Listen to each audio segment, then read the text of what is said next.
میری زندگی کا مقصد تیرے دین کی سرفرازی، میں اسی لیے مسلمان، میں اسی لیے نمازی۔ وہاڑی تاریخ میں نسل نو کی تربیت کا گرینڈ پروجیکٹ الارشاد اسلامک انسٹیٹیوٹ کے بانی ڈاکٹر پروفیسر محمد بلال صاحب، اس پروجیکٹ کے بارے میں ان سے کچھ سوالات کرتے ہیں۔ السلام علیکم سر۔ وعلیکم السلام ورحمۃ اللہ۔ سب سے پہلے تو میں آپ کو مبارکباد پیش کرتا ہوں جو آپ نے اتنا بڑا پروجیکٹ شروع کیا۔ ڈاکٹر صاحب یہ بتائیے گا مرکز نور کو بنانے کا کیا مقصد ہے اور آپ یہ کام کیوں کرنا چاہ رہے ہیں؟ سب سے پہلے تو میں 12 نیوز کا شکریہ ادا کرنا چاہوں گا کہ انہوں نے اس پروجیکٹ کے بارے میں پبلک تک معلومات پہنچانے کا فریضہ سر انجام دیا۔ دیکھیے بات یہ ہے کہ میں نے مختلف ادوار میں، مختلف کالجز میں، یونیورسٹیز میں، دینی اداروں میں پڑھایا ہے۔ بدقسمتی سے ہمارے ہاں دینی اور دنیاوی تعلیم کی ایک تفریق موجود ہے، اور ایک ٹرم اصطلاح ہے کہ یہ مسٹر ہے اور یہ مولوی ہے۔ تو بنیادی طور پہ ہم نے قوم کے اندر یہ جو تفریق ہے اس کو ختم کرنا ہے۔ ہمارے ہاں چونکہ ایک تو تعلیم بالکل مساوی نہیں ہے، غریب کے لیے تعلیم اور ہے، امیر کے لیے تعلیم اور ہے۔ وہ آدمی جو خود ٹاٹ پر بیٹھ کر پڑھا ہو، جو وہ خود ادارہ بناتا ہے، تو وہ لاکھوں روپیہ جو ہے فیس رکھ دیتا ہے، حالانکہ وہ خود تکیے کے غلاف میں کتابیں ڈال کر سکول جاتا تھا۔ اور میں نے یہ دیکھا ہے کہ بعض غریب بچے بہت ہی ذہین ہوتے ہیں لیکن ادارہ ان کی پہنچ سے باہر ہوتا ہے۔ صرف وہ بچہ ذہین نہیں ہوتا کہ جو گاڑی میں بیٹھ کر آئے اور دروازہ بھی گاڑی کا گارڈ کھولے، وہ بچہ بھی بہت ذہین ہوتا ہے جو کسی بس میں آلو چھولے یا کلفی بیچ رہا ہوتا ہے، لیکن بدقسمتی سے ادارہ اس کی پہنچ سے باہر ہوتا ہے۔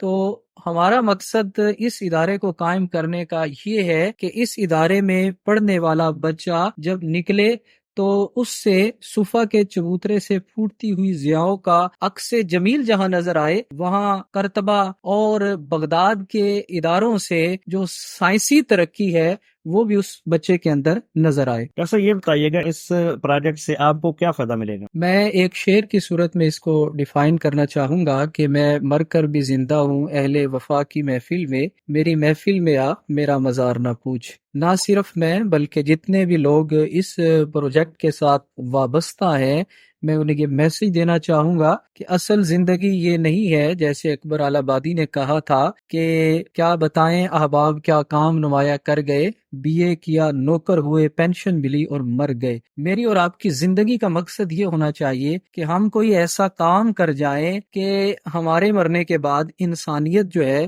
اس کام سے فائدہ اٹھاتی رہے۔ اسلامی لٹریچر بھی بتاتا ہے کہ مرنے کے بعد وہ شخص نہیں مرے گا کہ جو صدقہ جاریہ والا کام کر گیا۔ جیسا یہ بتائیے گا یہ کوئی لاکھوں کا پروجیکٹ تو نہیں ہے، یہ کروڑوں کا پروجیکٹ ہے، تو اس کے لیے آپ کے پاس پیسے کہاں سے آئیں گے؟ دیکھیے بات یہ ہے کہ قوم خرچ کرنا چاہتی ہے لیکن قوم کو آج اعتماد نہیں ہے۔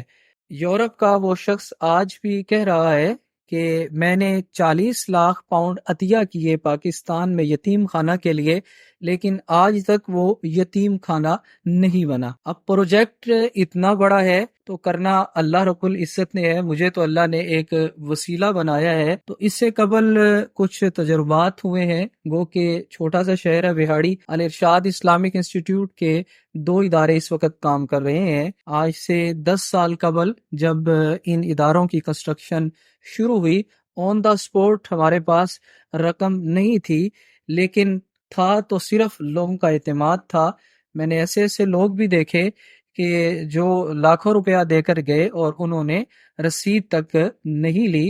جیسا اتنا بڑا پروجیکٹ ہے، اس میں لوگوں کے شکوک و شبہات بھی ہوں گے، میں آپ سے یہ پرسنل سوال پوچھنا چاہوں گا کہ آپ کا ذریعہ معاش کیا ہے اور آپ اس ادارے سے کیا بینیفٹ لے رہے ہیں؟ جی میں اس وقت گورنمنٹ گریجویٹ کالج وہاڑی میں ایز اے لیکچرر خدمات سر انجام دے رہا ہوں۔ آج سے 10 سال قبل جب یہ پروجیکٹ میرے حاشیہ خیال میں اور گوشہ خواب میں تھا تو میں نے اس وقت یہ ڈیسائیڈ کر لیا تھا کہ میں اس ادارے سے کوئی بھی انکم نہیں لوں گا، اور میں نے اللہ سے ایک ہی دعا مانگی تھی کہ میرا سورس آف انکم یہ ادارہ نہ ہو۔ اللہ رب العزت نے مجھے اس میں سرخرو کیا۔ 2 سے 3 پروجیکٹ جو پہلے ہمارے رننگ میں ہے، آپ احباب سے پوچھ سکتے ہیں کہ میں وہاں سے کوئی سیلری نہیں لے رہا، اور میری رہائش بھی پرسنل رہائش ہے جو میں نے اپنے ذاتی پیسوں سے بنا رکھی ہے، میں نے کسی بھی ادارے میں اپنی رہائش نہیں رکھی ہوئی۔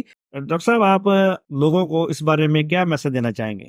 میں تمام وابستگان کو یہی میسج دینا چاہوں گا کہ یہ ادارہ میرا نہیں ہے، یہ آپ کا ہے، آپ کی نسل نو کی صحیح تربیت کا، ان کی صحیح بود و باش کا ادارہ ہے۔ تو میں آپ سب سے گزارش کروں گا کہ اس ادارے کے لیے اپنی خدمات پیش کریں، کیونکہ نقشہ آپ کے سامنے ہے، کام بہت بڑا ہے، مسبب الاسباب اللہ تعالیٰ ہے، آپ سب اسباب ہیں، مجھے اللہ نے وسیلہ بنایا ہے، لہٰذا آپ تمام احباب سے میں گزارش کروں گا کہ آپ اپنا تعاون پیش کریں، جو میٹیریل دے سکتا ہے وہ میٹیریل پرووائڈ کریں، جو 1 روپیہ دے سکتا ہے 1 روپیہ دے، جو لاکھ روپیہ دے سکتا ہے لاکھ روپیہ دے، اور میں اس بات کی ضمانت دیتا ہوں کہ آپ کا 1 روپیہ ڈونیٹ کیا ہوا اس مرکز نور پر خرچ ہوگا۔